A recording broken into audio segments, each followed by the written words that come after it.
సమస్త జంతువుల కంటే, సమస్త దేవతల కంటే మానవుడే అధికుడు. మానవుణ్ణి మించిన వారెవరూ లేరు. మానవ దేహం మూలంగానే మోక్షం పొందడానికై దేవతలు సైతం స్వర్గం నుండి దిగి రావాలి.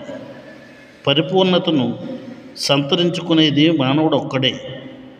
దేవతలైనా పొందలేరు. ప్రకృతికి అతీతుడవడానికి ప్రయత్నిస్తున్నంత వరకే మానవుడు మానవ నామానికి అర్హుడవుతాడు. ఈ ప్రకృతి బాహ్యంగానూ అంతరంగంగానూ కూడా ఉన్నది. బాహ్య ప్రకృతిని జయించడం మంచిదే, గొప్ప ఘనకార్యమే.